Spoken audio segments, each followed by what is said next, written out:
Hello everyone, welcome to today's session on articles part 2. Today's session is on definite articles. Definite articles, as we have already seen its definition, we came to know that definite article refers to a noun, either singular or plural, definitely. It refers to a noun specifically or particularly.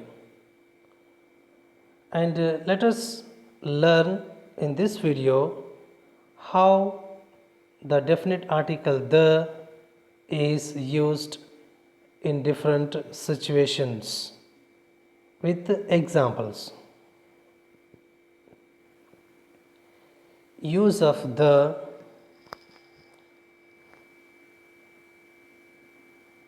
first rule or the situation where the definite article is used, the is used before the names of unique things.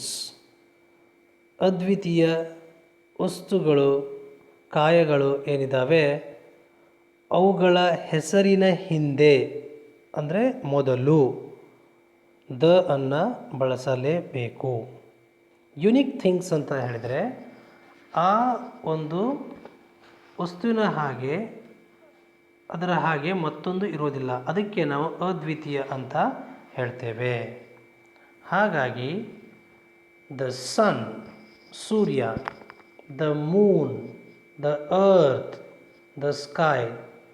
So when we come across the words like sun, moon, earth and sky, we must use the before them. ಅವುಗಳ ಮೊದಲು ಏನು ಮಾಡಬೇಕು, the ಅನ್ನು ಬಳಸಬೇಕು. The sun arises in the east. ಹೀಗೆ ವಾಕ್ಯದಲ್ಲಿ ಆ ಸನ್ ಅನ್ನುವಂತಹ ಪದ ಬಳಕೆಯಾದಾಗ ಅದರ ಮೊದಲು ದ ಅನ್ನೋ ಡೆಫಿನೆಟ್ ಆರ್ಟಿಕಲನ್ನು ಬಳಸಬೇಕು. ನಾವು ಈ ಕ್ಲಾಸಲ್ಲಿ ಆ ಆರ್ಟಿಕಲ್ ಬಳಸಬೇಕಾದಂತಹ ವಾಕ್ಯದ ಭಾಗ ಏನಿದೆಯೋ ಅದನ್ನು ಮಾತ್ರ ನಾವು ಕೊಡ್ತಾ ಹೋಗಿದ್ದೇವೆ. ವಾಕ್ಯಗಳನ್ನು ಬರಿತಾ ಹೋದರೆ ತುಂಬ ಸಮಯ ಮತ್ತು ಹೆಚ್ಚು ಬರವಣಿಗೆಯನ್ನು ಮಾಡಬೇಕಾಗತ್ತೆ. ಆದರೆ ತಾವು ವಿದ್ಯಾರ್ಥಿಗಳು ಅವಶ್ಯಕವಾಗಿ ತಿಳ್ಕೊಳ್ಬೇಕಾದ ವಾಕ್ಯದ ಭಾಗ ಎಲ್ಲಿದೆಯೋ ಅದನ್ನು ಉದಾಹರಣೆ ಸಮೇತ ನಿಮಗೆ ಕೊಡ್ತಾ ಹೋಗಿದ್ದೇವೆ.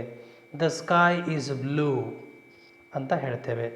ಹಾಗೆ and the second thing is the is used before the holy books.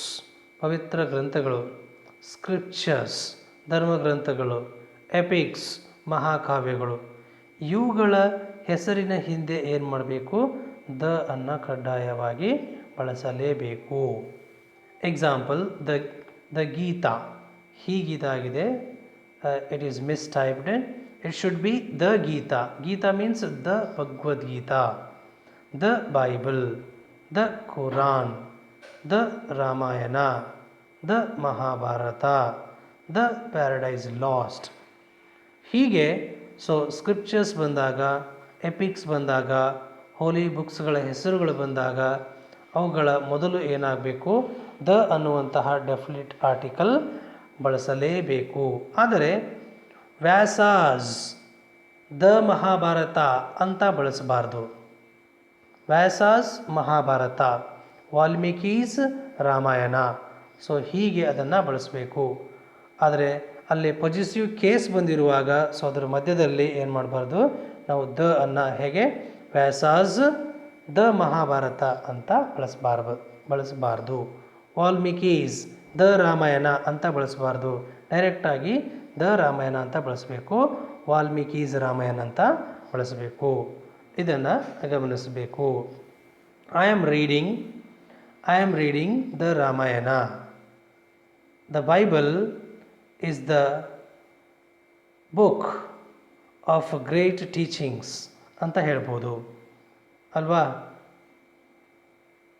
Okay, next the is used before the names of directions. ದಿಕ್ಕುಗಳ ಹೆಸರುಗಳೇನು ಬರ್ತವೆ ಅವುಗಳ ಮೊದಲು ದ ಅನ್ನು ಬಳಸಬೇಕು. ಹೇಗೆ ಅಂತ ಹೇಳಿದರೆ, the east, the west, the south, the north. The sun rises in the east, in the east. The sun sets in the west ಅಲ್ವಾ. ಸೊ ಹೀಗೆ ಡೈರೆಕ್ಷನ್ಸ್ಗಳ ಹೆಸರುಗಳು ಬಂದಾಗ ಅವುಗಳ ಮೊದಲು ದ ಅನ್ನು ಬಳಸಲೇಬೇಕು.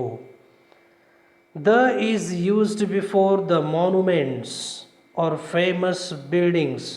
ಪ್ರಸಿದ್ಧ ಕಟ್ಟಡಗಳಿದ್ದರೆ, ಸ್ಮಾರಕಗಳಾಗಿದ್ದರೆ, ಐತಿಹಾಸಿಕ ಸ್ಮಾರಕಗಳಾಗಿದ್ದರೆ ಅವುಗಳ ಹೆಸರಿನ ಹಿಂದೆ ಕಡ್ಡಾಯವಾಗಿ ದ ಅನ್ನು ಬಳಸಲೇಬೇಕು. The let's have a look at the examples. The Taj Mahal, the Charminar, the China Wall. The Taj Mahal is in Agra. The China Wall is one of the world monuments. ಹೀಗೆ ನಾವು ಹೇಳ್ಬೋದು. The is used before the historical events. ಐತಿಹಾಸಿಕ ಘಟನೆಗಳ ಹೆಸರಿನ ಹಿಂದೆ ಏನು ಮಾಡಬೇಕು? The ಅನ್ನು ಬಳಸಲೇಬೇಕು. ಐತಿಹಾಸಿಕ ಘಟನೆಗಳು ಅಂದರೆ ಇತಿಹಾಸದಲ್ಲಿ ಬರೆಯಲ್ಪಟ್ಟಿರುವಂತಹ, ಇತಿಹಾಸದಲ್ಲಿ ನಾವು ಓದುವಂತಹ ಘಟನೆಗಳಿದ್ದಾವೆ. ಆ ಘಟನೆಗಳು ಬಂದಾಗ ಅವುಗಳ ಹಿಂದೆ ಏನು ಮಾಡಬೇಕು? ದ ಅನ್ನು ಬಳಸಲೇಬೇಕು. The examples: the first world war, the Second World War, the Independence Day, the French Revolution, the American Revolution, the Russian Revolution, the Republic Day. So ಹೀಗೆ ನಾವು ಐತಿಹಾಸಿಕ ಘಟನೆಗಳನ್ನು ಅಥವಾ ದಿನಗಳನ್ನು ನಾವು ಸ್ಮರಿಸಬೇಕಾದ್ರೆ, ಬರಿಬೇಕಾದ್ರೆ ಅವುಗಳ ಹಿಂದೆ ದ ಅನ್ನು ಕಡ್ಡಾಯವಾಗಿ ಬಳಸಲೇಬೇಕು.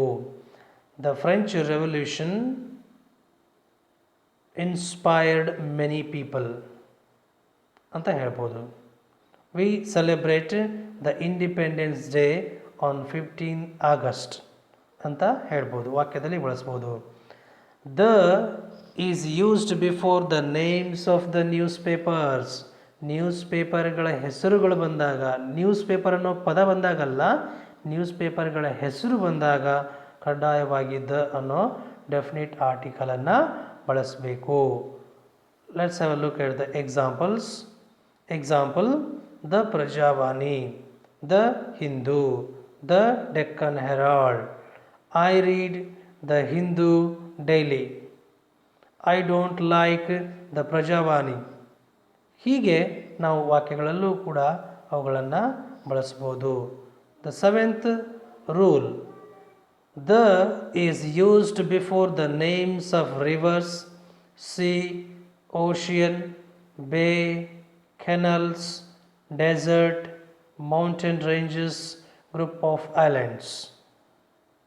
ನದಿಗಳ ಹೆಸರಿನ ಮೊದಲು ಸಮುದ್ರ, ಸಾಗರ, ಕೊಲ್ಲಿ, ಕಾಲುವೆ, ಮರುಭೂಮಿ, ಬೆಟ್ಟಗಳ ಸಾಲು ಮತ್ತು ದ್ವೀಪಗಳ ಗುಂಪು. ಇವುಗಳ ಹೆಸರಿನ ಮೊದಲು ಏನು ಮಾಡಬೇಕು? ದ ಅನ್ನು ಕಡ್ಡಾಯವಾಗಿ ಬಳಸಲೇಬೇಕು. ಎಕ್ಸಾಂಪಲ್ಸ್: ರಿವರ್ಸ್ ಬಂದರೆ the Kaveri, the Nile, the Ganga. The Ganga is a holy river. The Kaveri flows from Karnataka, ಕರ್ನಾಟಕದಿಂದ ಹರಿಯುತ್ತೆ. The Nile is the longest river of the world. ಜಗತ್ತಿನ ಅತ್ಯಂತ ಉದ್ದವಾದ ನದಿ ದ ನೈಲ್ ಅಂತ ಹೇಳ್ಬೋದು. ಗಂಗಾ ಅನ್ನುವ ಹೆಸರು ವ್ಯಕ್ತಿ ಹೆಸರಾಗಿದ್ದರೆ ಅದು ಗಂಗಾ ಅಷ್ಟೇ ಇರುತ್ತೆ, ದ ಬರಲ್ಲ. ದ ಗಂಗಾ ಅಂತ ಬಂದಿದೆ ಅಂತ ಹೇಳಿದ್ರೆ it is the name of the river. And Kaveri ಒಬ್ಬ ಹುಡುಗಿ ಅಥವಾ ಮಹಿಳೆಯ ಹೆಸರಾಗಿರುತ್ತೆ, ಅಲ್ಲಿ ದ ಬರಲ್ಲ, ಅದು ನದಿಯ ಹೆಸರಾದರೆ ದ ಅಂತ ನಾವು ಬಳಸಲೇಬೇಕು. Sea: the Arabic Sea, the Indian Sea, the Red Sea, the Mediterranean C.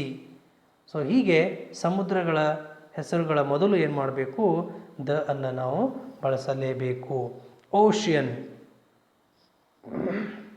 The Pacific ocean, the Atlantic ocean. So ಹೀಗೆ ನಾವು ಸಾಗರಗಳ ಹೆಸರಿನ ಹಿಂದೆ ದ ಅನ್ನು ಬಳಸ್ತೇವೆ.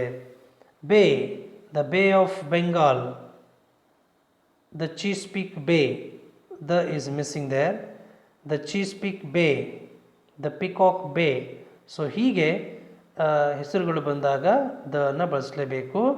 Canals, the Suez Canal, the Panama Canal, the Rajasthan Canal.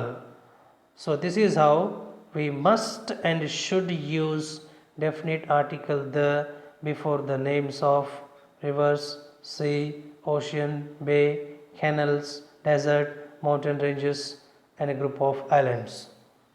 Desert, the Sahara, the Thar. ಮರುಭೂಮಿಯ ಹೆಸರುಗಳ ಹಿಂದೆ the ಅನ್ನು ಬಳಸಲೇಬೇಕು. ಹಿಂದೆ ಅಂದರೆ ಆ ಪದದ ನಂತರ ಅಂತ ತಿಳ್ಕೊಬೇಡಿ, ಆ ಪದಕ್ಕಿಂತ ಮೊದಲೇ ಅಂತ. Mountain ranges, the Western Ghats, the Himalayas, the Alps ಅಂತ ನಾವು ಬರಿಬಹುದು. The group of islands, the Lakshadweep, the Andaman and Nicobar. And the next rule is the is used before the names of musical instruments. ಏನು ಸಂಗೀತದ ಏನು ಸಾಧನಗಳಿದ್ದಾವೆ, ಅವುಗಳ ಪರಿಕರಗಳಿದ್ದಾವೆ, ಅವುಗಳ ಹೆಸರಿನ ಹಿಂದೆ ಏನು ಮಾಡಬೇಕು, ದ ಅನ್ನು ಬಳಸಲೇಬೇಕು. The piano, the flute, the drum, the guitar. He plays the guitar very well. Krishna plays the flute so melodiously ಅಂತ ವಾಕ್ಯಗಳನ್ನು ನಾವು ಮಾಡ್ಬೋದು. The is also used before the names of trains, buses, aeroplanes and ships. ಈಗ ಹೆಸರಾಂತ ಏನು ಟ್ರೈನ್ಗಳಾಗಿರ್ಬೋದು ಅಥವಾ ಶಿಪ್ಗಳಾಗಿರ್ಬೋದು, ಏರೋಪ್ಲೇನ್ಗಳಾಗಿರ್ಬೋದು, ಅವುಗಳ ಹೆಸರಿನ ಹಿಂದೆ ನಾವು ದ ಅನ್ನು ಬಳಸ್ತೇವೆ. The Shatabdi express, the Victoria, the Titanic, the Indian Airways, the jet. So the jet Airways, the king Fisher. So ಹೀಗೆ ಏನು ಮಾಡ್ತೇವೆ ನಾವು, ದ ಅನ್ನು ಕೂಡ ಬಳಸ್ತೇವೆ. The next rule is the is used before the superlative degree. Superlative degree ಅಂತ ನಾವು ಹೇಳ್ತೇವೆ ಡಿಗ್ರಿ ಆಫ್ ಕಂಪ್ಯಾರಿಸನಲ್ಲಿ. ಈಗ ಗ್ರೇಟ್ ಇದ್ದಿದ್ದು ಗ್ರೇಟ್, ಗ್ರೇಟರ್, ಗ್ರೇಟೆಸ್ಟ್ ಅಂತ ಆಗುತ್ತೆ. ಮೂರನೇ ಫಾರ್ಮ್ ಇದೆಯಲ್ವಾ, ಸೊ ಗ್ರೇಟೆಸ್ಟ್ ಇದೆಯಲ್ವಾ, ಸೊ ಆ ಎಡ್ಜೆಕ್ಟಿವ್ ಬಂದಾಗ ಏನು ಮಾಡಬೇಕು, ದ ಗ್ರೇಟೆಸ್ಟ್ ಅಂತ ಬರಿಬೇಕು. Tall positive, taller comparative, tallest superlative degree ಆಗುತ್ತೆ. ಆ ಸೂಪರ್ಲೇಟಿವ್ ಟಾಲೆಸ್ಟ್ ಬಂದಾಗ ಅದರ ಮೊದಲು ಏನಾಗಬೇಕು, ದ ಅನ್ನುವಂತಹ ಒಂದು ಡೆಫಿನಿಟ್ ಆರ್ಟಿಕಲ್ ಬಳಕೆ ಆಗಲೇಬೇಕು. Let's have a look at the examples. The richest, the tallest, the most beautiful, the most attractive, the most brilliant, the best, the last. So ಹೀಗೆ ಸೂಪರ್ಲೇಟಿವ್ ಡಿಗ್ರಿ ಬಂದಾಗ ನಾವು ದ ಅನ್ನು ಬಳಸಬೇಕು. Helen is the most beautiful woman.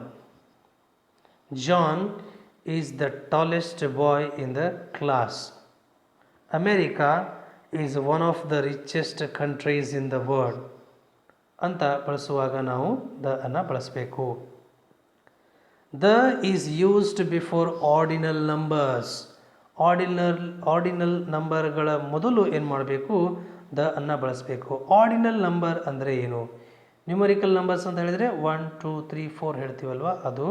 ಇನ್ನು ordinal numbers ಅಂತ ಹೇಳಿದರೆ first, second, third, sixth, eighth, ninth, next, last ಅಂತ ಹೇಳ್ತೀವಲ್ವ. ಸೊ ಆ ಪದಗಳು ಆಗಿದ್ದಾವೆ. Example, the first prize. Ramesh has got the first prize. Radha has asked the fourth question. I did not answer the last question. The last answer. The next student. The next class. So this is how the definite article is used with ordinal numbers. The is used before the names of nationals and communities. ದೇಶವಾಸಿಗಳು ಮತ್ತು ಒಂದು ಕಮ್ಯುನಿಟಿಗೆ ಸಮುದಾಯಕ್ಕೆ ಸೇರಿದವರು ಹೆಸರನ್ನು ಹೇಳುವಾಗ ಅದರ ಹಿಂದೆ the ಅನ್ನು ಬಳಸಬೇಕು. ಹೇಗೆ ಅಂತ ನೋಡಿ, ಉದಾಹರಣೆಗಳನ್ನು ನೋಡಿ. ದ ಇಂಡಿಯನ್ಸ್, ಇಂಡಿಯಾಕ್ಕೆ ಸೇರಿದವರು.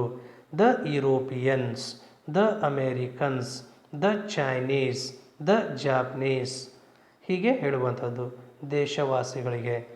ದ ಹಿಂದೂಸ್, ಒಂದು ಕಮ್ಯುನಿಟಿಗೆ ಸೇರಿದವರು. The Christians, the Muslims, the Jains ಅಲ್ವಾ, ದ ಬುದ್ಧಿಸ್ಟ್.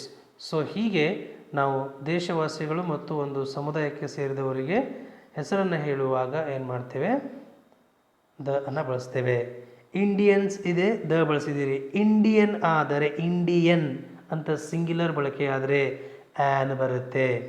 ಯುರೋಪಿಯನ್ ಅಂತ ಸಿಂಗ್ಯುಲರ್ ಬಳಕೆಯಾದರೆ ಎ ಬರುತ್ತೆ. ಅಮೇರಿಕನ್ ಅಂತ ಸಿಂಗ್ಯುಲರ್ ಬಳಕೆಯಾದರೆ ಆ್ಯನ್ ಬರುತ್ತೆ. ಅದನ್ನು ಗಮನಿಸಬೇಕು. The is used before the titles given to persons. ವ್ಯಕ್ತಿಗಳಿಗೆ ಕೊಟ್ಟಂತಹ ಬಿರುದು ಏನಿರುತ್ತೆ ಆ ಬಿರುದುಗಳ ಹಿಂದೆ ದ ಅನ್ನು ಬಳಸಲೇಬೇಕು. Akbar the great, Alexander the great, ಹೀಗೆ ವ್ಯಕ್ತಿಗೆ ಬಿರುದುಗಳನ್ನು ಕೊಟ್ಟಾಗ ನಾವು ದ ಅನ್ನು ಅಲ್ಲಿ ಕಡ್ಡಾಯವಾಗಿ ಬಳಸಲೇಬೇಕು. When a singular noun is use to represent the whole group. Here you need to understand something. ಇಲ್ಲಿ ಸ್ವಲ್ಪ ನೀವು ಅರ್ಥ ಮಾಡಿಕೊಳ್ಳುವುದು ತುಂಬ ಅವಶ್ಯಕವಾಗಿದೆ. ಒಂದು ಸಿಂಗ್ಯುಲರ್ ನೌನನ್ನು ಅದರ ಇಡೀ ಗ್ರೂಪನ್ನೇ ಪ್ರತಿನಿಧಿಸೋದಕ್ಕೆ ಬಳಸಿದಾಗ, ಒಂದು ನೌನನ್ನು ಸಿಂಗ್ಯುಲರ್ ನೌನನ್ನು ಅದರ ಗ್ರೂಪನ್ನೇ ಪ್ರತಿನಿಧಿಸುವುದಕ್ಕೆ ಬಳಸಿದಾಗ ಅದರ ಹಿಂದೆ ದನ್ನು ಕಡ್ಡಾಯವಾಗಿ ಬಳಸಲೇಬೇಕು. ಹೇಗೆ ನೋಡೋಣ. The dog is a faithful animal. We say the dog is a faithful animal. ನಾಯಿ ಒಂದು ನಿಯತ್ತಿನ ಪ್ರಾಣಿ ಅಂತ ಹೇಳ್ತೇವೆ. ಇಲ್ಲಿ ನಾಯಿ ಅನ್ನುವ ಪದ ಇಡೀ ನಾಯಿಯ ಕುಲಕ್ಕೆ, ನಾಯಿಯ ಗುಂಪಿಗೆ ನಾವು ಹೇಳ್ತೇವೆ. ಆ ನಾಯಿ ಅನ್ನೋ ಪದ ಏನು ಮಾಡುತ್ತೆ, ಇಲ್ಲಿ ಇಡೀ ಆ ಗುಂಪನ್ನೇ ಪ್ರತಿನಿಧಿಸುತ್ತೆ.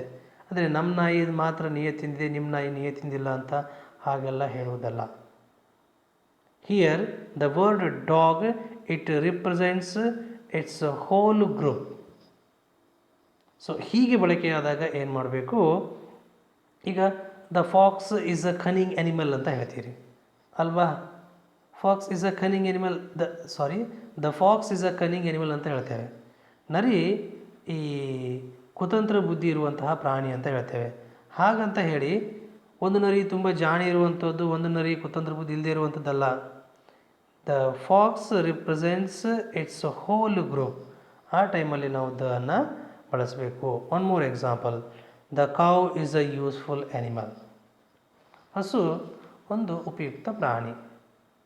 ಅಂದರೆ ಆ ಹಸು ಅನ್ನೋ ಪದ ಏನು ಮಾಡುತ್ತೆ, ಇಡೀ ಹಸುವಿನ ಕುಲವನ್ನೇ ಕುರಿತಾಗಿ ಅದು ಪ್ರತಿನಿಧಿಸುತ್ತೆ. ಹಾಗಾಗಿ ದ ಅನ್ನು ಬಳಸಲೇಬೇಕು.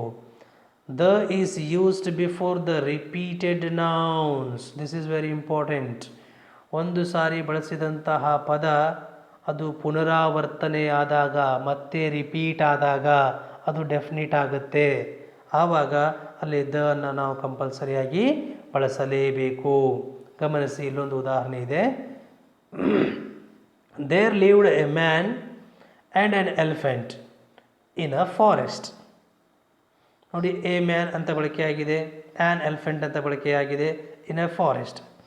ನಾವು ಕನ್ನಡದಲ್ಲಿ ಕತೆ ಹೇಳುವಾಗ ಹೀಗೆ ಒಂದಾನೊಂದು ಕಾಲದಲ್ಲಿ ಒಬ್ಬ ಮನುಷ್ಯ ಮತ್ತು ಒಂದು ಆನೆ ಇತ್ತು ಒಂದು ಕಾಡಿನಲ್ಲಿ ಅಂತ ಹೇಳ್ತೇವೆ. ಆ ಮನುಷ್ಯ ಅಂತ ನಾವು ಹೇಳ್ತೇವೆ ಕನ್ನಡದಲ್ಲಿ ಹೇಳುವಾಗ. ಹಾಗೆ ದ ಮ್ಯಾನ್, ಆ ಮನುಷ್ಯ ಅಂದಾಗ ಎದುರುಗಡೆ ವ್ಯಕ್ತಿ ಯಾವ ಮನುಷ್ಯ ಅಂತ ಪ್ರಶ್ನೆ ಕೇಳಲ್ಲ. ಹಿ ಅಂಡರ್ಸ್ಟ್ಯಾಂಡ್ಸ್, ಅವನು ಅರ್ಥ ಮಾಡ್ಕೊಳ್ತಾನೆ. ಯಾವ ಮನುಷ್ಯ ಅಂತ ಹೇಳಿದರೆ the man who is already introduced, who is already mentioned. ಈಗಾಗಲೇ ಏನು ಹೇಳಲಾಗಿದೆಯೋ ಅದೇ ಮನುಷ್ಯ ಅಂತ, ಉಲ್ಲೇಖಿಸಲಾಗಿದೆಯೋ ಅದೇ ಮನುಷ್ಯ ಅಂತ ಅರ್ಥ ಮಾಡ್ಕೊಳ್ತಾನೆ. ಹಾಗೆ ದ ಮ್ಯಾನ್, ದ ನೋಡಿ ಹಿಂದಿನ ಸೆಂಟೆನ್ಸಲ್ಲಿ ಎ ಮ್ಯಾನ್ ಅಂತ ಬಳಕೆಯಾಗಿದೆ. ಇಲ್ಲಿ ದ ಮ್ಯಾನ್ ಅಂತ ಬಳಕೆಯಾಗಿದೆ. ಯಾಕೆ ಅಂತ ಹೇಳಿದರೆ, ಸೊ ಮ್ಯಾನ್ ಈಸ್ ರಿಪೀಟೆಡ್, ಅಲ್ಲಿ ಅದು ಡೆಫಿನಿಟ್ ಆಗುತ್ತೆ, ಹಾಗಾಗಿ ದ ಅನ್ನು ಬಳಸಬೇಕು. So the man made A friendship with the elephant. Here an is not used because it is already introduced or mentioned in the first sentence. ಮೊದಲನೇ ವಾಕ್ಯದಲ್ಲಿ ಎಲಿಫೆಂಟನ್ನು ಪರಿಚಯಿಸಲಾಗಿದೆ, ಉಲ್ಲೇಖಿಸಲಾಗಿದೆ. ಇದು ಅದರ ಪುನರಾವರ್ತನೆಯಾಗಿದೆ, ಹಾಗಾಗಿ ಏನು ಮಾಡಬೇಕಾಗತ್ತೆ, ನಾವು ದ ಅನ್ನು ಬಳಸಬೇಕಾಗತ್ತೆ. The friendship, it is already mentioned about the friendship between man and elephant in the second sentence. The friendship was no more after the quarrel between the man and the elephant. So this is how the definite article the is used before the repeated nouns. ಈ ರೀತಿಯಾಗಿ ಪುನರಾವರ್ತನೆಯಾದಂತಹ ನೌನ್ಗಳ ಮೊದಲು the ಅನ್ನೋ definite ಆರ್ಟಿಕಲನ್ನು ಬಳಸಲಾಗುತ್ತೆ. The is used before a noun used with relative pronoun. Relative ಪ್ರೊನೌನನ್ನು ಬಳಸಿಬಿಟ್ಟು definite ಆಗಿ ಹೇಳಿದಂತಹ ಒಂದು ನೌನ್ನ ಮೊದಲು ದ ಅನ್ನು ನಾವು ಬಳಸಲೇಬೇಕು. Let's have a look at the examples. ಉದಾಹರಣೆಗಳನ್ನು ನೋಡೋಣ. ದ ಗರ್ಲ್, ಹುಡುಗಿ. ಆ ಹುಡುಗಿ ಬಗ್ಗೆ ಹೇಳೋದಕ್ಕೆ ನಾವೇನು ಮಾಡಿದ್ದೇವೆ, ರಿಲೇಟಿವ್ ಪ್ರೊನೌನ್ ಹೂ ಬಳಸಿದ್ದೇವೆ. ಹೂ is standing under the tree, ಗಿಡದ ಕೆಳಗೆ ನಿಂತಿರುವ ಅಂತ ಹೇಳಿ ನಿರ್ದಿಷ್ಟಗೊಳಿಸ್ತೇವೆ ನಾವು, ಹೌದಲ್ವಾ? ಅಲ್ಲಿ ಹುಡುಗಿಯರು ಸಾಕಷ್ಟು ಜನ ಇರ್ಬೋದು, ಆದರೆ ಗಿಡದ ಕೆಳಗೆ ನಿಂತಿರುವ ಹುಡುಗಿ ಅಂತ ಹೇಳಿ ನಾವು ನಿರ್ದಿಷ್ಟವಾಗಿ ಹೇಳೋದಕ್ಕೆ ರಿಲೇಟಿವ್ ಪ್ರೊನೌನ್ ಹೂವನ್ನು ಬಳಸ್ಕೊಂಡಿದ್ದೇವೆ. ಅಂಥ ಸಂದರ್ಭಗಳಲ್ಲಿ ಇರುವಂತಹ ನೌನ್ ಗರ್ಲ್ ಅಂತ ಏನಿದೆಯೋ, ಸೊ ಅದರ ಹಿಂದೆ ದ ಬಳಕೆಯಾಗಬೇಕು. The girl who is standing under the tree is your sister, ಈ ರೀತಿಯಾಗಿ ಬಳಸುವಂಥದ್ದು. ದ ಮ್ಯಾನ್, ಮನುಷ್ಯ. ಯಾವ ಮನುಷ್ಯ ಗೊತ್ತಾ? Whose dog has bitten Mary, ಮೇರಿಯನ್ನು ಕಚ್ಚಿದ ನಾಯಿಯ ಮನುಷ್ಯ ಇದನ್ನಲ್ವಾ, ಸಾರಿ, ಮೇರಿಗೆ ಯಾರ ನಾಯಿ ಕಚ್ಚಿದೆಯಲ್ವಾ ಆ ಮನುಷ್ಯ ಈಸ್ ಆ್ಯನ್ ಇಂಜಿನಿಯರ್. ಸೊ ಆ ವ್ಯಕ್ತಿ ಯಾರು ಅನ್ನೋದನ್ನು ನಾವು ಖಚಿತಗೊಳಿಸ್ತಾ ಇದ್ದೇವೆ. ಅಂಥ ಸಂದರ್ಭದಲ್ಲಿ ನಾವೇನು ಮಾಡಬೇಕು, ಸೊ ದ ಅನ್ನೋ ಡೆಫಿನಿಟ್ ಆರ್ಟಿಕಲನ್ನು ಬಳಸಲೇಬೇಕು. When A proper noun is used as A common noun, ಒಂದು ಪ್ರಾಪರ್ ನೌನನ್ನು ಒಂದು ಕಾಮನ್ ನೌನ್ ಅರ್ಥದಲ್ಲಿ ಬಳಸಿದಾಗ ನಾವೇನು ಮಾಡಬೇಕು, ದ ಅನ್ನು ಬಳಸಲೇಬೇಕು. ಮೊದಲು ಕಾಮನ್ ನೌನ್ ಮತ್ತು ಪ್ರಾಪರ್ ನೌನನ್ನು ಅರ್ಥ ಮಾಡಿಕೊಳ್ಬೇಕು. ಕಾಮನ್ ನೌನ್ ಅಂತ ಹೇಳಿದರೆ ಒಂದು ನೌನ್ ಕಾಮನ್ ಆಗಿ ಬಳಸಲ್ಪಡುವಂಥದ್ದು. ಈಗ ಗರ್ಲ್ ಅಂದಾಗ ಗರ್ಲ್ ಕಾಮನ್ ಆಗಿ ಬಳಸಲ್ಪಡುವಂತಹ ಪದ. ಒಂದು ಹುಡುಗಿಗೆ ಗರ್ಲ್ ಹೇಳ್ತೇವೆ, ಮತ್ತೊಂದು ಹುಡುಗಿಗೂ ಕೂಡ ಗರ್ಲ್ ಹೇಳ್ತೇವೆ, ಮತ್ತೊಂದು ಹುಡುಗಿಗೂ ಕೂಡ ಗರ್ಲ್ ಅಂತ ಹೇಳ್ತೇವೆ. ಇಲ್ಲಿ ಗರ್ಲ್ ಅನ್ನುವಂಥದ್ದು ಏನಾಗುತ್ತೆ, ಕಾಮನ್ ಆಗಿ ಬಳಸಲ್ಪಡುತ್ತೆ. A noun which is used to identify the person, the same person or the same thing or the same place, ಅದಕ್ಕೆ ನಾವು ಹೇಳ್ತೇವೆ common noun. Means a word, a noun which is commonly used, ಸಾಮಾನ್ಯವಾಗಿ ಬಳಸಲ್ಪಡುವಂತಹ ಪದಕ್ಕೆ ನಾವು common noun ಅಂತ ಹೇಳ್ತೇವೆ. ಇನ್ನು ಪ್ರಾಪರ್ ನೌನ್ ಅಂದರೆ ಏನು? ಪ್ರಾಪರ್ ನೌನ್ ಅಂತ ಹೇಳಿದರೆ ಆ ಕಾಮನ್ ನೌನಿಗೆ ನಾವು ಕೊಟ್ಟ ಹೆಸರಾಗಿರುತ್ತೆ. ಈಗ ಗರ್ಲ್ ಅಂತ ಹೇಳಿದರೆ ಕಾಮನ್ ನೌನ್, ಆ ಗರ್ಲ್ಗೆ ರಾಧಾ ಅಂತ ಹೆಸರು ಕೊಟ್ಟರೆ ಅದು proper noun. Proper noun always begins with capital letter, capital ಲೆಟರಿಂದ ಪ್ರಾರಂಭ ಆಗುತ್ತೆ, ಯಾವಾಗಲೂ ನೆನ್ಪಿಟ್ಕೊಳ್ಳಿ. And it cannot be used in plural, ಇದನ್ನು ಪ್ಲೂರಲಲ್ಲಿ ಯಾವತ್ತೂ ಕೂಡ ಬಳಸಲಿಕ್ಕೆ ನಮಗೆ ಆಗಲ್ಲ, ಅದು ಪ್ರಾಪರ್ ನೌನ್. ಈಗ ಬಾಯ್ ಅಂತ ಹೇಳಿದರೆ ಕಾಮನ್ ನೌನ್, ರಮೇಶ್ ಅಂತ ಹೇಳಿದರೆ ಸೊ ಅದು ಪ್ರಾಪರ್ ನೌನ್. ಈಗ ಸಿಟಿ ಅಂತ ಹೇಳಿದರೆ ಕಾಮನ್ ನೌನ್, ಬೆಂಗಳೂರು ಅಂತ ಹೇಳಿದರೆ proper noun. I hope you got an idea about proper noun and common noun. ಹಾಗೆ ಒಂದು ಪ್ರಾಪರ್ ನೌನನ್ನು ಕಾಮನ್ ನೌನ್ ಅರ್ಥದಲ್ಲಿ ಬಳಸಿದಾಗ ಏನಾಗುತ್ತೆ ಅಂತ ಹೇಳಿದ್ರೆ ಅಲ್ಲಿ ದ ಅನ್ನು ನಾವು ಬಳಸ್ತೇವೆ. ಹೇಗೆ ನೋಡಿ. John is the Sachin of our team. ನಾವು ಸಹಜ ಹೇಳ್ತೇವೆ, ಜಾನ್ ಇದ್ದಾನಲ್ವಾ, ಅವನು ನಮ್ಮ ಟೀಮನ್ನು ಸಚಿನ್ ಇದ್ದಂಗೆ. ಸಚಿನ್ ಇದ್ದಂಗೆ ಅಂತ ಹೇಳಿದರೆ ಅವನೇ ಸಚಿನ್ ಅಲ್ಲ. ಆ್ಯಕ್ಚುಲಿ ನಮ್ಮ ಹೇಳೋ ಉದ್ದೇಶ ಏನಾಗಿದೆ, ಒಬ್ಬ ಒಳ್ಳೆ ಬ್ಯಾಟ್ಸ್ಮನ್ ಅಂತ ಹೇಳಬೇಕಾಗಿದೆ. ಆ ಒಳ್ಳೆ ಬ್ಯಾಟ್ಸ್ಮನ್ಗೆ ಹೋಲಿಕೆಯಾಗಿ ನಾವೇನು ತೊಗೊಂಡಿದ್ದೇವೆ, ಸಚಿನನ್ನು ತೊಗೊಂಡಿದ್ದೇವೆ.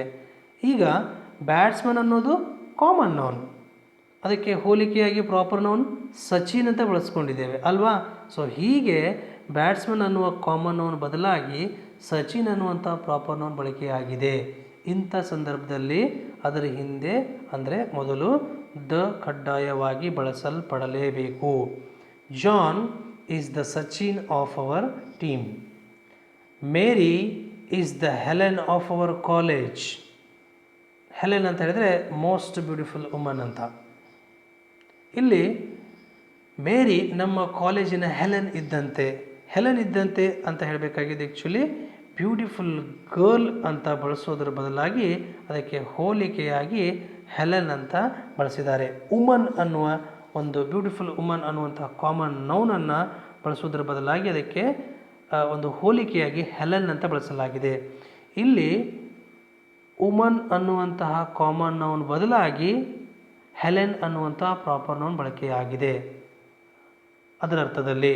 ಹಾಗಾಗಿ ಹೆಲೆನ್ ಹಿಂದ್ಗಡೆ ದ ಅನ್ನು ಬಳಸಲೇಬೇಕು. One more example, Sharath is the Prabhudev of our college. ಇಲ್ಲಿ Prabhudeva is known for his dance. He is the best dancer ಅಲ್ವಾ. ಸೊ ಹಾಗಾಗಿ ಹೇಳ್ತೇವೆ ಶರತ್ ನಮ್ಮ ಕಾಲೇಜಿನ ಪ್ರಭುದೇವ ಇದ್ದಂಗೆ. ಅಂದರೆ ಶರತ್ತನೇ ಪ್ರಭುದೇವನ? ಖಂಡಿತ ಇಲ್ಲ. ನಮಗೇನು ಹೇಳಬೇಕಾಗಿದೆ, ಶರತ್ ನಮ್ಮ ಕಾಲೇಜಿನ ಒಬ್ಬ ಅತ್ಯುತ್ತಮ ನೃತ್ಯಗಾರ ಅಂತ ಹೇಳಬೇಕಾಗಿದೆ. ಅದಕ್ಕೆ ಒಂದು ಹೋಲಿಕೆಯಾಗಿ ನಾವೇನು ಮಾಡಿದ್ದೇವೆ, ಪ್ರಭುದೇವ ಅನ್ನುವ ಹೆಸರನ್ನು ತಗೊಂಡಿದ್ದೇವೆ. ಇಲ್ಲೇನಾಗಿದೆ, ಡಾನ್ಸರ್ ಅನ್ನುವ ಕಾಮನ್ ನೌನ್ ಬದಲಾಗಿ ಪ್ರಭುದೇವ ಅನ್ನುವಂತಹ ಪ್ರಾಪರ್ ನೌನ್ ಬಳಕೆಯಾಗಿದೆ. ಇಂಥ ಸಂದರ್ಭದಲ್ಲಿ ಏನು ಮಾಡಬೇಕು, ನಾವು ಕಡ್ಡಾಯವಾಗಿ ಡೆಫಿನಿಟ್ ಆರ್ಟಿಕಲ್ ದ ಅನ್ನು ಬಳಸಲೇಬೇಕು. The is used before the nouns that definite persons or things. ಸಾಂದರ್ಭಿಕವಾಗಿ ನಿರ್ದಿಷ್ಟವಾಗುವಂತಹ ವ್ಯಕ್ತಿಗಳ, ಸ್ಥಳಗಳ ಅಥವಾ ನಿರ್ದಿಷ್ಟವಾಗುವ ನಾಮಪದಗಳ ಮೊದಲು ಏನು ಮಾಡಬೇಕು, ದ ಅನ್ನೋ ಡೆಫಿನಿಟ್ ಆರ್ಟಿಕಲನ್ನು ಬಳಸಬೇಕು. ಉದಾಹರಣೆಗೆ, I meet the principal today. ನಾನಿವತ್ತು ಪ್ರಾಂಶುಪಾಲರನ್ನು ಭೇಟಿಯಾದೆ ಅಥವಾ ಭೇಟಿ ಆಗ್ತೇನೆ ಅಂತ ಹೇಳಿದರೆ ಎದುರುಗಡೆ ಇರುವಂಥ ವ್ಯಕ್ತಿ ಯಾವ ಪ್ರಿನ್ಸಿಪಾಲ್ ಅಂತ ಕೇಳಲ್ಲ. There is an understanding between the speaker and the listener. ಇಬ್ಬರ ಮಧ್ಯೆ ಒಂದು ಅಂಡರ್ಸ್ಟ್ಯಾಂಡಿಂಗ್ ಇರುತ್ತೆ. ಇದು ಸಾಂದರ್ಭಿಕವಾಗಿ ಡೆಫಿನಿಟ್ ಆಗುವಂಥದ್ದು. ಈಗ she reaches the railway station. ಅವಳು ರೈಲ್ವೆ ಸ್ಟೇಷನನ್ನು ತಲುಪಿದಾಳೆ ಅಂತ ನಾವು ಹೇಳಿದಾಗ, so it is definite. It is known to the speaker and the listener. They have an idea. Probably it may be mentioned already ಮೊದಲೇನಾಗಿರ್ಬೋದು, ಹೇಳಲ್ಪಟ್ಟಿರ್ಬೋದು ಅಲ್ವಾ.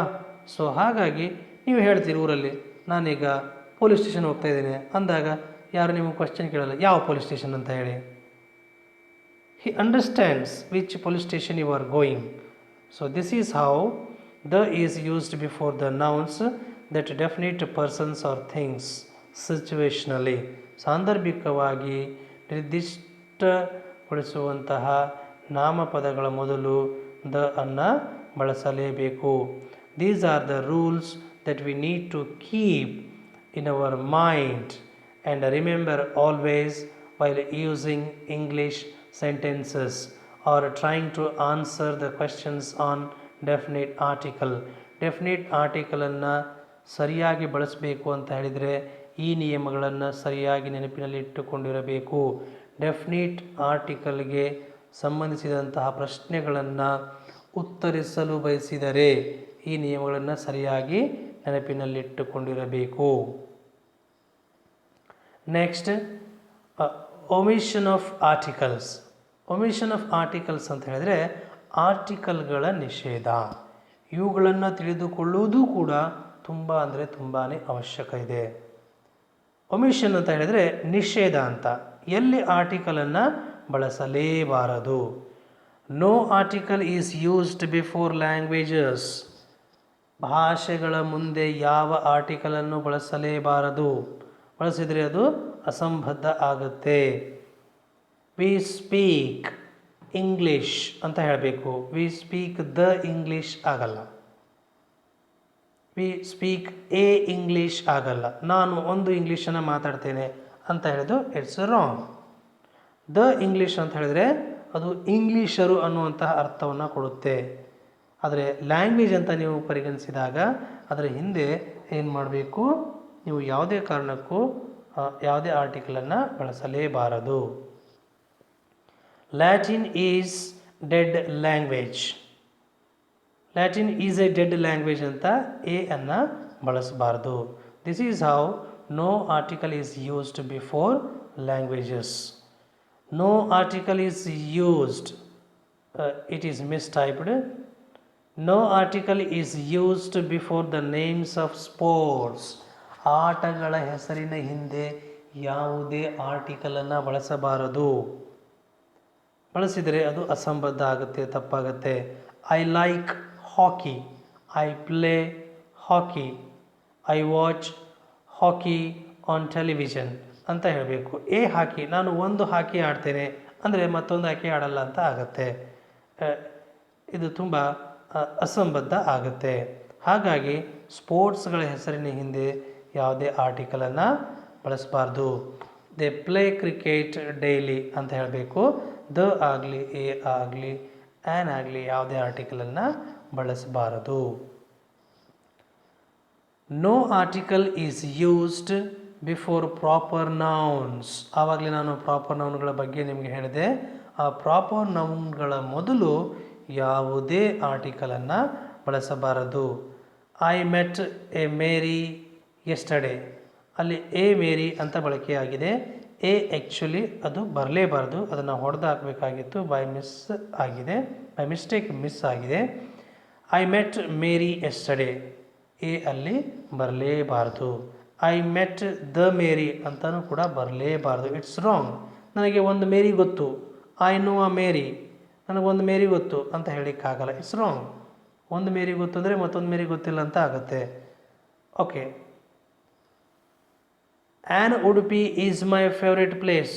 ಒಂದು ಉಡುಪಿ ನನ್ನ ಅಚ್ಚುಮೆಚ್ಚಿನ ಜಾಗ ಅಂತ ಹೇಳೋದಕ್ಕಾಗಲ್ಲ. ಒಂದು ಉಡುಪಿ, ತುಂಬ ಉಡುಪಿಗಳಿದಾವ? ಇಲ್ಲ. ಹಾಗಾಗಿ using an is wrong here. Okay. No article is used before names of materials. ಮಟೀರಿಯಲ್ಗಳ ಹೆಸರಿನ ಹಿಂದೆ ಯಾವುದೇ ಆರ್ಟಿಕಲನ್ನು ಬಳಸಬಾರ್ದು. ಇಲ್ಲಿ ಒಂದು ಸ್ವಲ್ಪ ಸೂಕ್ಷ್ಮತೆ ಇದೆ, ಗಮನಿಸಬೇಕು ವಿದ್ಯಾರ್ಥಿಗಳು. The gold is a very precious metal ಅಂತ ಹೇಳೋದು ರಾಂಗ್. ದ ಬಳಸಲೇಬಾರ್ದು. ಎ ಗೋಲ್ಡ್ ಅಂತ ಬಳಸೋದು ಕೂಡ ರಾಂಗ್ ಆಗುತ್ತೆ. ಸಿಂಪ್ಲಿ ಏನು, gold is a very precious metal ಅಂತ ಹೇಳ್ಬೋದು. ಆದರೆ ಇದನ್ನು ಹೀಗೆ ಹೇಳ್ಬೋದು, I like the gold of Kolar, I like the gold of KGF ಅಂತ ನೀವು ಹೇಳ್ಬೋದು. ಯಾಕೆಂದರೆ ಅಲ್ಲಿ ಆಫ್ ಕೋಲಾರ್, ಆಫ್ KGF ಅಂತ ಹೇಳೋದ್ರ ಮೂಲಕ ನೀವು ಅದನ್ನು ಡೆಫಿನಿಟ್ ಮಾಡಿರ್ತೀರಿ. ಹಾಗಾಗಿ ದನ್ನು ಬಳಸಬೇಕಾಗತ್ತೆ, ಬಳಸಬಹುದು. ಆದರೆ ಅದನ್ನು ಸಪ್ರೇಟಾಗಿ ಇಂಡಿವಿಜುವಲ್ ಆಗಿ ನೀವು ಬಳಸ್ತಾ ಇರುವಾಗ ಅಲ್ಲಿ ಮಟೀರಿಯಲ್ನ ಜೊತೆ ಯಾವುದೇ ರೀತಿಯ ಆರ್ಟಿಕಲನ್ನು ಬಳಸಲೇಬಾರದು. ಕೋಲ್ ಈಸ್ ಚೀಪ್ ಅಂತ ಹೇಳಬೇಕು. ಎ ಕೋಲ್, ದ ಕೋಲ್ ಅಂತ ಹೇಳೋದು wrong. Simply coal is cheap. The wool is imported to India ಅಂತ ವಾಕ್ಯ ಇದೆ. ದ ಅನ್ನೋ ಆರ್ಟಿಕಲ್ ಊಲ್ ಜೊತೆ ಬಳಕೆ ಆಗಲೇಬಾರದು. ಊಲ್ ಒಂದು material, wood. I buy a wood ಅಂತ ನೀವು ಹೇಳ್ತೀರಾ? ನಾನು ಒಂದು ಕಟ್ಟಿಗೆಯನ್ನು ಖರೀದಿಸ್ತೇನೆ ಅಂತ ಹೇಳ್ತೀರಾ? No. I buy wooden chair ಅಂತ ಹೇಳ್ತೀರಿ ಅಲ್ವಾ? ನೀವು ಡೈರೆಕ್ಟಾಗಿ ವುಡ್ ಅಂತ ಹೇಳ್ಬೋದು. ಐ ಲೈಕ್ ವುಡ್ ಅಂತ ಹೇಳ್ಬೋದು. ಸೊ ಹಾಗೆ ಇಲ್ಲಿ ಮಟೀರಿಯಲ್ಗಳು ಬಂದಾಗ, ಮಟೀರಿಯಲ್ ನೌನ್ ಬಂದಾಗ, ಸೊ ಅವುಗಳ ಮೊದಲು ಇಂಡಿವಿಜುವಲ್ ಆಗಿ ಬಳಸಿದಾಗ ಏನು ಮಾಡಬಾರ್ದು, ದ ಅನ್ನೋ ಆರ್ಟಿಕಲನ್ನು, ಯಾವುದೇ ಆರ್ಟಿಕಲನ್ನು ಬಳಸಲೇಬಾರದು. And the next rule is no article is used before abstract nouns used in general sense. Abstract nouns ಅಂತ ಬರುತ್ತೆ, ಅಂದರೆ ಕಣ್ಣಿಗೆ ಕಾಣದ, ಸ್ಪರ್ಶಿಸಲಾಗದ, ಕೇವಲ ನಾವು ಸೆನ್ಸ್ ಫೀಲ್ ಮಾಡುವಂತಹ ಒಂದು ಗುಣವನ್ನು ಹೇಳುವಂತಹ ಪದಕ್ಕೆ ನಾವು ಅಬ್ಸ್ಟ್ರಾಕ್ಟ್ ನೌನ್ ಅಂತ ಹೇಳ್ತೇವೆ. ಎಕ್ಸಾಂಪಲ್ ನೋಡಿ, ಐ ಲೈಕ್ ಎ ಬ್ಯೂಟಿ ಅಂತ ಹೇಳೋದು, ಐ ಲೈಕ್ ದ ಬ್ಯೂಟಿ ಅಂತ ಹೇಳೋದು ರಾಂಗ್. ಬ್ಯೂಟಿ ಅನ್ನೋದು, ಸೌಂದರ್ಯ ಅನ್ನೋದು ಅಬ್ಸ್ಟ್ರಾಕ್ಟ್ ನೌನ್. ಅದನ್ನು ನಾವು ನೋಡೋಕ್ಕಾಗಲ್ಲ, ಅದನ್ನು ನಾವು ಸ್ಪರ್ಶಿಸೋಕ್ಕೆ ಆಗಲ್ಲ, ಅದರ ಅಳತೆಯನ್ನು ಕೂಡ ಮಾಡೋಕ್ಕಾಗಲ್ಲ. Only we can feel.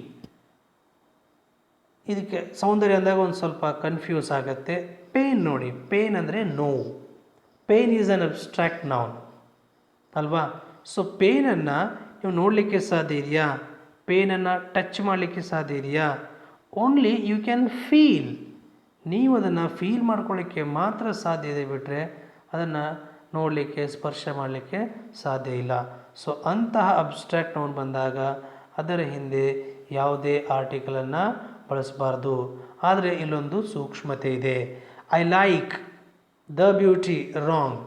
I like the beauty of Taj Mahal. Taj ಮಹಲಿನ ಸೌಂದರ್ಯ ಅಂತ ಹೇಳಿ ನೀವು ಖಚಿತಗೊಳಿಸಿದಾಗ, ನಿರ್ದಿಷ್ಟಗೊಳಿಸಿದಾಗ ನೀವು ಅಬ್ಸ್ಟ್ರಾಕ್ಟ್ ನೌನ್ನ ಹಿಂದೆ ದನ್ನು ಬಳಸ್ಬೋದು. ಆದರೆ ಇಂಡಿವಿಜುವಲ್ ಆಗಿ ಅದು ಬಳಕೆಯಾದಾಗ ಯಾವುದೇ ರೀತಿಯ ಆರ್ಟಿಕಲ್ ಬಳಕೆ ಆಗಲೇಬಾರದು. An honesty is the best policy ಅಂತ ವಾಕ್ಯ ಇದೆ, ಅಲ್ಲಿ ಆ್ಯನ್ ಬರಲೇಬಾರದು. ಆನೆಸ್ಟಿ, ಪ್ರಾಮಾಣಿಕತೆ, it's an abstract noun. So ಹಾಗಾಗಿ ಯಾವುದೇ ರೀತಿಯ ಆರ್ಟಿಕಲಲ್ಲಿ ಬಳಕೆ ಆಗಬಾರ್ದು. Not before man and woman used for mankind or womankind. ಈ ಮನುಷ್ಯ ಮತ್ತು ಹೆಣ್ಣು ಮಗಳು, ವುಮನ್, ಮಹಿಳೆ ಅನ್ನುವಂತಹ ಪದಗಳು ಅವರ ಮನುಕುಲವನ್ನೇ, ಮಹಿಳಾ ಕುಲವನ್ನೇ ಪ್ರತಿನಿಧಿಸಲಿಕ್ಕೆ ಅಂತ ಹೇಳಿ ವಿಶಾಲವಾದ ಅರ್ಥದಲ್ಲಿ ಬಳಕೆಯಾದಾಗ ಅವುಗಳ ಹಿಂದೆ ಯಾವುದೇ ರೀತಿಯ ಆರ್ಟಿಕಲನ್ನು ಬಳಸಬಾರ್ದು. Man is mortal, woman is man's mate. Man is mortal, ಮನುಷ್ಯನಿಗೆ ಸಾವಿರುವಂತಹ ವ್ಯಕ್ತಿಯಾಗಿದ್ದಾನೆ. ವುಮನ್ ಈಸ್ ಮ್ಯಾನ್ಸ್ ಮೇಟ್, ಮಹಿಳೆ ಮನುಷ್ಯನ ಸಂಗತಿಯಾಗಿದ್ದಾಳೆ. ಇವುಗಳನ್ನು ವಿಶಾಲ ಅರ್ಥದಲ್ಲಿ ಬಳಸಲಾಗಿದೆ. ಅವರ ಮನ್ ಕೈಂಡನ್ನು, ವುಮನ್ ಕೈಂಡನ್ನು ಹೇಳಲಿಕ್ಕೆ ಬಳಸಲಾಗಿದೆ. ಇಂಥ ಸಂದರ್ಭದಲ್ಲಿ ಯಾವುದೇ ಆರ್ಟಿಕಲನ್ನು ಬಳಸಬಾರ್ದು. Not before names of relations like father, mother, uncle etcetera. ಈ ಸಂಬಂಧಗಳನ್ನು ಸೂಚಿಸುವಂತಹ ಪದಗಳು ಬರ್ತವೆ, ಆವಾಗ ಅವುಗಳ ಮೊದಲು ಯಾವುದೇ ಆರ್ಟಿಕಲನ್ನು ಬಳಸಬಾರದು. Example, uncle is living for Mumbai ಅಂತ ಹೇಳೋದು ಸರಿ. ಯು ಇದೆ ಅಂತ ಹೇಳಿ ಅಂತ ಉಚ್ಚರಿಸಲ್ಪಡುತ್ತೆ ಅಂತ ಹೇಳಿ ಆ್ಯನನ್ನು ಗಡಿಬಿಡಿ ಮಾಡಿ ಬಳಸೋದಲ್ಲ. It's wrong. ಒಂದು ಚಿಕ್ಕಪ್ಪ, ಒಬ್ಬ ಚಿಕ್ಕಪ್ಪ ಅಂತ ಕನ್ನಡದಲ್ಲಿ ಸರಿ ಅನ್ನಿಸಬಹುದು, ಆದರೆ it's wrong to use in English. Okay. A mother is ready to go to Mumbai.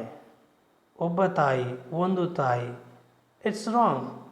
Mother is ready to go to Mumbai ಅಂತ ಹೇಳಬೇಕು. No article is used before names of diseases. ರೋಗಗಳ ಹೆಸರಿನ ಹಿಂದೆ ಯಾವುದೇ ಆರ್ಟಿಕಲನ್ನು ಬಳಸಬಾರ್ದು. I am suffering from a fever. ನಾನು ಒಂದು ಜ್ವರದಿಂದ ಬಳಲ್ತಾ ಇದ್ದೇನೆ ಅಂತ ಹೇಳೋದು ತಪ್ಪು. ಎ ಬರಬಾರ್ದು. ಸಿಂಪ್ಲಿಯಾಗಿ ಹೇಳಬೇಕು, I am suffering from fever, I am suffering from cough ಅಂತ ಹೇಳಬೇಕು ಅಷ್ಟೇ. He died of a cancer ಅಂತ ಹೇಳೋದು, ದ ಕ್ಯಾನ್ಸರ್ ಅಂತ ಹೇಳೋದು ರಾಂಗ್. ಸಿಂಪ್ಲಿ ಏನು ಹೇಳಬೇಕು ನೀವು, ಹಿ ಡೈಡ್ ಆಫ್ ಕ್ಯಾನ್ಸರ್ ಅಂತ ಹೇಳಬೇಕು ಅಷ್ಟೇ. No article is used before nouns after possessive case.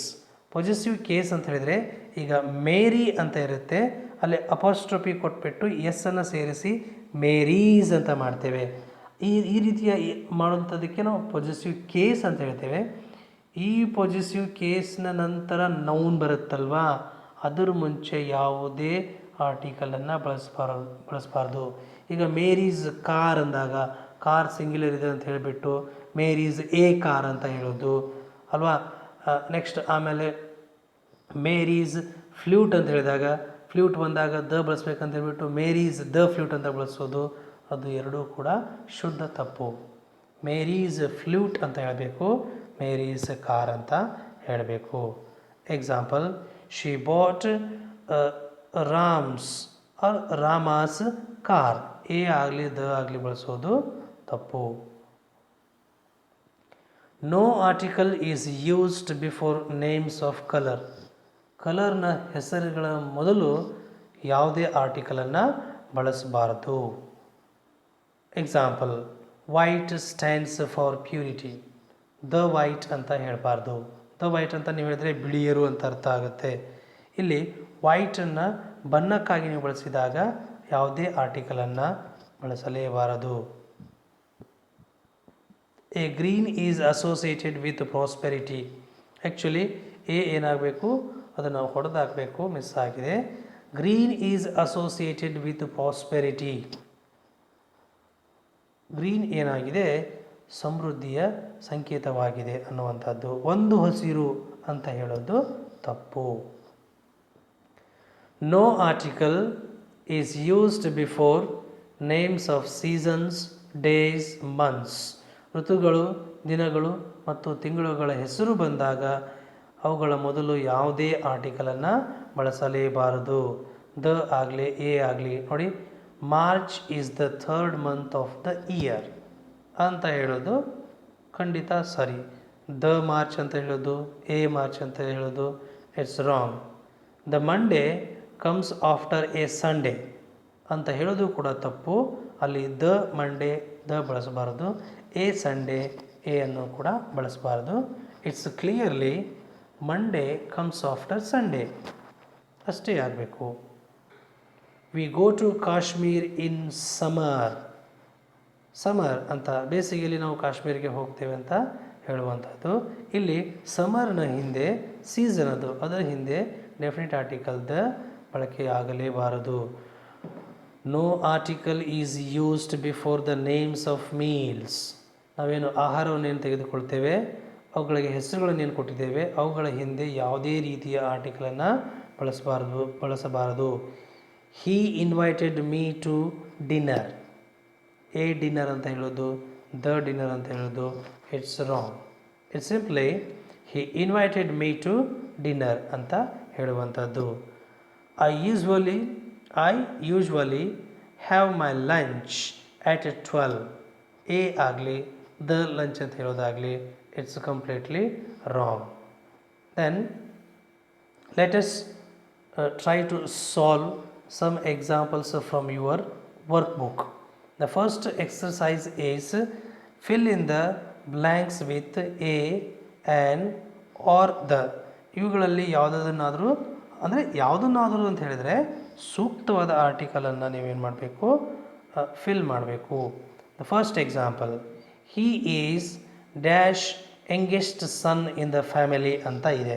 Youngest ಅನ್ನೋದು ಸೂಪರ್ಲೇಟಿವ್ ಡಿಗ್ರಿ ಆಗಿದೆ. ಹಾಗಾಗಿ ಏನು ಬರಬೇಕು, ದ ಅನ್ನುವಂತಹ ಡೆಫಿನಿಟ್ ಆರ್ಟಿಕಲ್ ಬರಬೇಕು. ಎರಡನೆಯ ಉದಾಹರಣೆ, Anu is looking for dash job ಅಂತ ಇದೆ. ಅನು ಒಂದು ಕೆಲಸಕ್ಕಾಗಿ ನೋಡ್ತಾ ಇದ್ದಾಳೆ, ಹುಡುಕಾಡ್ತಾ ಇದ್ದಾಳೆ ಅಂತ. ಒಂದು ಕೆಲಸ ಅನ್ನೋದಕ್ಕೆ ಏನು ಬರಬೇಕು, ಎ ಬರಬೇಕು. It is an indefinite article. ಹಾಗೆ ಮೂರನೇ ಎಕ್ಸಾಂಪಲ್ ನೋಡಿ, could you close dash door please. ಹೇಳ್ತಾರೆ, ದಯವಿಟ್ಟು ಬಾಗಿಲು ಮುಚ್ತೀರಾ ಅಂತ ಅಂದಾಗ ನಾವ್ಯಾರೂ ಕೇಳಲ್ಲ, ಯಾವ ಬಾಗಿಲು ಮುಚ್ಚಬೇಕು ಅಂತ ಯಾರೂ ಕೇಳಲ್ಲ. ಇಟ್ ಈಸ್ ಅಂಡರ್ಸ್ಟುಡ್ ಅಲ್ವಾ. ಅದಕ್ಕೇನು ಬರಬೇಕು, ದ ಅನ್ನುವ ಡೆಫಿನಿಟ್ ಆರ್ಟಿಕಲ್ ಬರಬೇಕು. ಬಾಗಿಲನ್ನು ಮುಚ್ಚಿ ಅಂದಾಗ ಗೊತ್ತಾಗ್ಬಿಡುತ್ತೆ ಯಾವ ಬಾಗಿಲು ಅಂತ ಹೇಳಿ, ಡೆಫಿನಿಟ್ ಆಗುತ್ತೆ. ಹಾಗಾಗಿ ಡೆಫಿನಿಟ್ ಆರ್ಟಿಕಲ್ ಬರಬೇಕು. ಅನಿಲ್ ಈಸ್ ಡ್ಯಾಶ್ ಆಪ್ಟಿಸಿಯನ್ ಅಂತ ಇದೆ ಅಲ್ವಾ. ಹಾಗಾಗಿ ಆಪ್ಟಿಷಿಯನ್ ಇದ್ದ ಕಾರಣಕ್ಕಾಗಿ ಏನು ಬರಬೇಕು, ಓ ಇದೆ, ಸ್ವರ ಇದೆ, ಹಾಗಾಗಿ ಆ್ಯನ್ ಬರಬೇಕು. ಆ್ಯನ್ ಆಪ್ಟಿಷಿಯನ್ ಅಂತ ಆಗುತ್ತೆ. Doctor Shankar is dash dentist ಅಂತ ಇದೆ. ಡಾಕ್ಟರ್ ಶಂಕರ್ ಒಬ್ಬ ದಂತ ವೈದ್ಯ ಅಂತ ಹೇಳ್ತೇವೆ. ಒಬ್ಬ ಅನ್ನೋದಕ್ಕೆ ಎ ಮತ್ತು ಆ್ಯನ್ ಪಾಸಿಬಲ್ ಇದೆ. ಇಲ್ಲಿ ಎ ಅನ್ನು ನಾವು ಬಳಸ್ತೇವೆ, ಸರಿಯಾದದ್ದು. My friend is dash M L A ಅಂತ ಹೇಳ್ತೇವೆ. ಎಮ್ ಎಲ್ ಎ ಅನ್ನುವಂಥದ್ದು ಆ್ಯನ್ ಎಕ್ರೋನಿಯಮ್, ಒಂದು ಅಬ್ರಿವಿಯೇಷನ್. ಹಾಗಾಗಿ ಇಲ್ಲಿ ಆ್ಯನನ್ನು ನಾವು ಖಂಡಿತ ಬಳಸಲೇಬೇಕು. Raju is in, next example, Raju is in the class. ಅದು ಡೆಫಿನೆಟ್ ಆಗಿ ಹೇಳುವಂಥದ್ದು, ಹಾಗಾಗಿ ದ ಬರಬೇಕು. Have you ever visited dash Andaman Islands. Andaman Islands is a group of islands, so we must use definite article the here. And please bring dash kilogram of apples. Kilogram means kg ಅಂತ. 1 kg ಆ್ಯಪಲ್ಸನ್ನು ತಗೊಂಡು ಬನ್ನಿ ಅಂತ ನಾವು ಹೇಳ್ತೇವೆ. ಹಾಗಾಗಿ A kilogram of apples ಅಂತ ಬರಬೇಕು. These examples are from your workbook. Okay, the last example, Mara did not have any teeth on right side of his mouth. Right side ಅಂತ ಅವರು ಸ್ಪಷ್ಟವಾಗಿ ಹೇಳಿದ್ದಾರೆ, ನಿಖರವಾಗಿ ಹೇಳಿದ್ದಾರೆ. ಹಾಗಾಗಿ ದ ಬರಬೇಕಿಲ್ಲಿ, definite article the. Okay, let's go to the next exercise.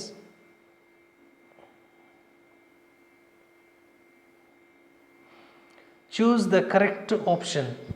ಒಂದು fill in the blank ಸ್ಟೇಟ್ಮೆಂಟನ್ನು ಮಾಡಿ, ಅದಕ್ಕೆ 2 ಆಪ್ಷನ್ಸ್ ಕೊಟ್ಟಿದ್ದಾರೆ. ಅದರಲ್ಲಿ ಸೂಕ್ತವಾದದ್ದು ಯಾವುದು ಅಂತ ನೀವು ಆಯ್ಕೆ ಮಾಡಬೇಕು ಅಷ್ಟೇ. Do you enjoy listening to the music ಅಲ್ಲ, ಏನಾಗಬೇಕು, ಜಸ್ಟ್ ಮ್ಯೂಸಿಕ್ ಮಾತ್ರ ಆಗಬೇಕು. It's wrong to use music ಅನ್ನೋದು abstract noun.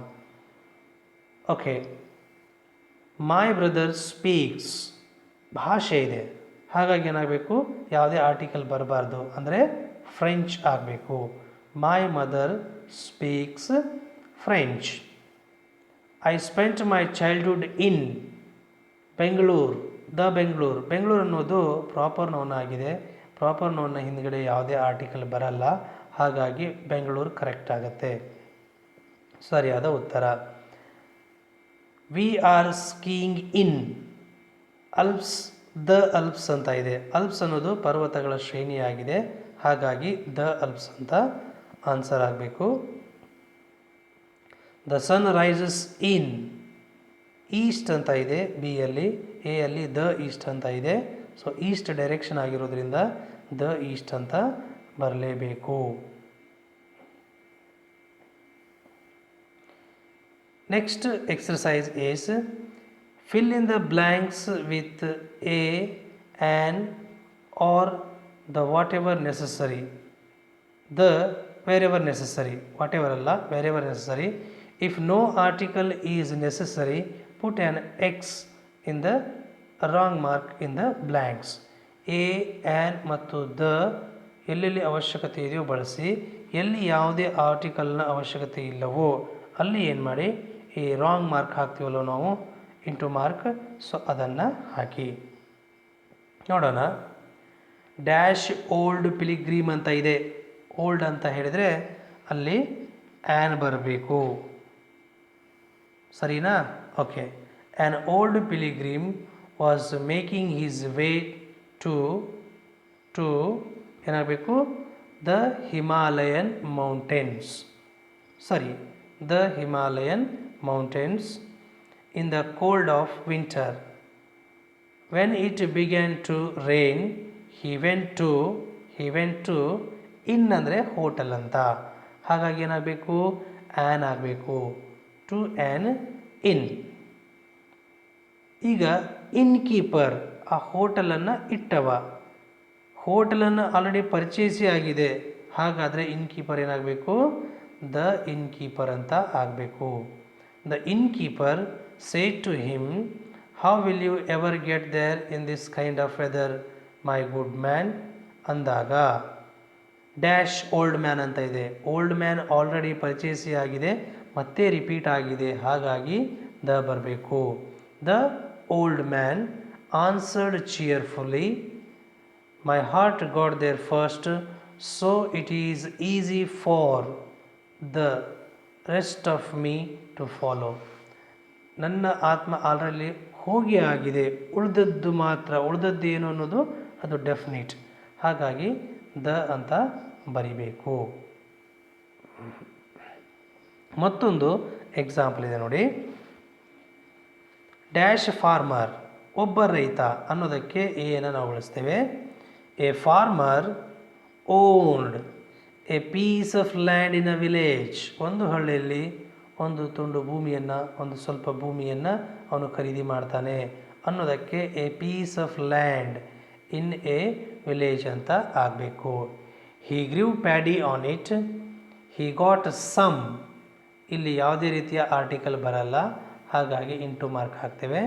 Some bags of paddy, he took 10 bags of paddy to the market, ಯಾಕೆಂದರೆ ತೆಗೆದುಕೊಂಡು ಹೋಗೋದು ಮಾರ್ಕೆಟ್ಗೆ ಅಲ್ವಾ, ಇದು ಡೆಫಿನಿಟ್ ಆಗಿರುತ್ತೆ, ಹಾಗಾಗಿ the market. In his bullock cart, on the way, ನೋಡಿ ಆನ್ ಅ ವೇ, ಒಂದು ದಾರಿ ಅಂತಲ್ಲ, on the way 2 bags fell on the road. Exactly correct. Next one, the farmer, ಯಾಕೆಂದರೆ ಫಾರ್ಮರ್ ಆಲ್ರೆಡಿ ಮೆನ್ಷನ್ ಮಾಡಿರುವಂಥದ್ದು. The farmer tried to put the ಬ್ಯಾಗ್ಸನ್ನು already mention ಮಾಡಿ ಆಗಿದೆ. The bags into the ಕಾರ್ಟನ್ನು ಕೂಡ ಪರಿಚಯಿಸಿ ಆಗಿದೆ.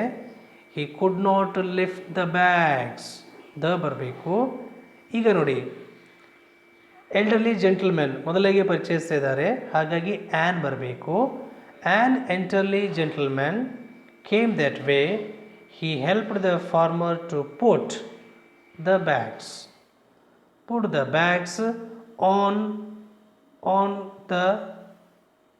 the cart. The farmer, ಯಾಕೆ ಅಂತ ಹೇಳಿದ್ರೆ farmer is a repeated noun. Thank gentleman, ಇದು ಕೂಡ ರಿಪೀಟ್ ಆಗಿದೆ, ಹಾಗಾಗಿ ಏನು ಬರಬೇಕು, ಅಲ್ಲೂ ಕೂಡ ದ ಬರುತ್ತೆ. This is how we need to fill in the blank with correct articles. It is possible to answer correctly only if we keep and follow the rules of indefinite and definite articles and even omission of articles as well.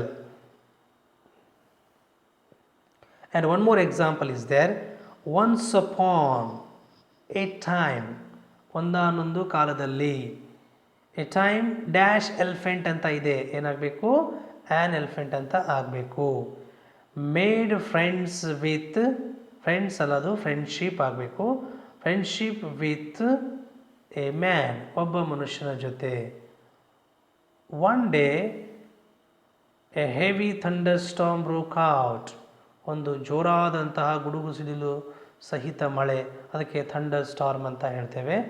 A ಅಂತ ಅದು ಹೆವಿಯ ಕೊನೆಗೆ ಬಂದಿದೆ ನೋಡಿ. A heavy thunder storm broke out.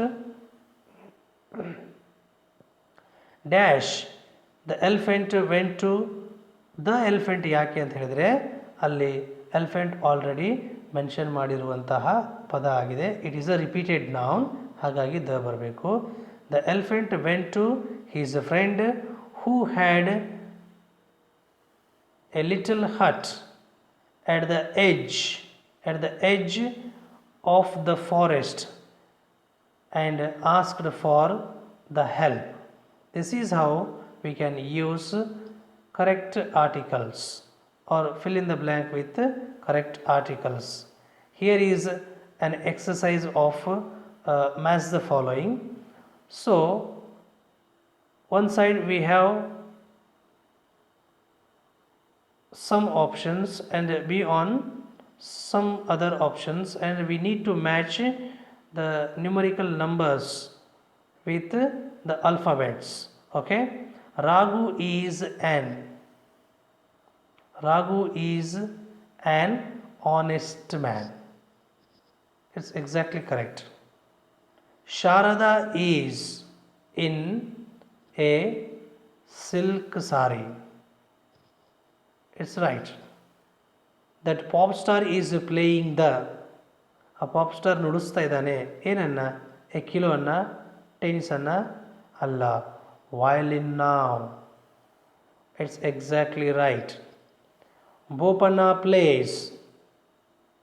Place tennis. Of course, right.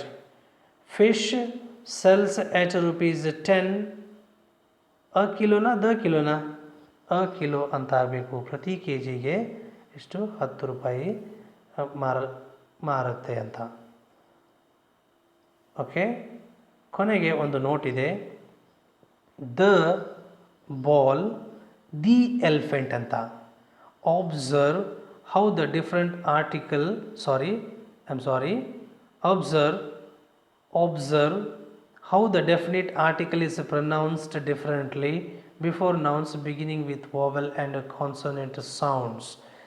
The ball ಅಂತ ಹೇಳ್ತೇವೆ. The ಅನ್ನ the ಅಂತಾನೂ ಉಚ್ಚರಿಸ್ತಾರೆ, the ಅಂತಾನೂ ಉಚ್ಚರಿಸ್ತಾರೆ. ಆದರೆ ದ ಯಾವಾಗ ಉಚ್ಚರಿಸ್ಬೇಕಂತ ಹೇಳಿದರೆ ಎಲ್ಲಿ ಡೆಫಿನಿಟ್ ಆರ್ಟಿಕಲ್ ಬಳಕೆ ಆಗಿರುತ್ತೋ ಅದರ ಮುಂದಿನ ಪದ ನೆಕ್ಸ್ಟ್ ವರ್ಡ್ ಅದು ವ್ಯಂಜನಾಕ್ಷರದಿಂದ ಪ್ರಾರಂಭವಾಗಿದ್ದರೆ ಅಲ್ಲೇನು ಮಾಡಬೇಕು, ದ ಅಂತ ಉಚ್ಚರಿಸಬೇಕು. ಮುಂದೆ ಇರುವಂತಹ ಪದ ಸ್ವರಾಕ್ಷರದಿಂದ ಪ್ರಾರಂಭವಾಗಿದ್ದು ಅದು ಸ್ವರಾಕ್ಷರದ ಗುಣವನ್ನೇ ಹೊಂದಿದ್ದಾಗಿದ್ದರೆ ನಾವೇನು ಮಾಡಬೇಕು, ಸೊ ಅಲ್ಲಿ ದಿ ಅಂತ ಅದನ್ನು ಉಚ್ಚರಿಸಬೇಕು. The same word definite article the is used as the and the.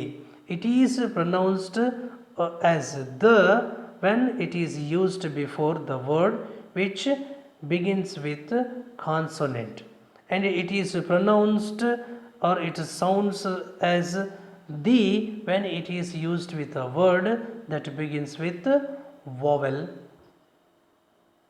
Okay, this is how you need to understand the use of indefinite article and definite article. I hope you learnt how to use a, an and the. Thank you so much. Have a nice day.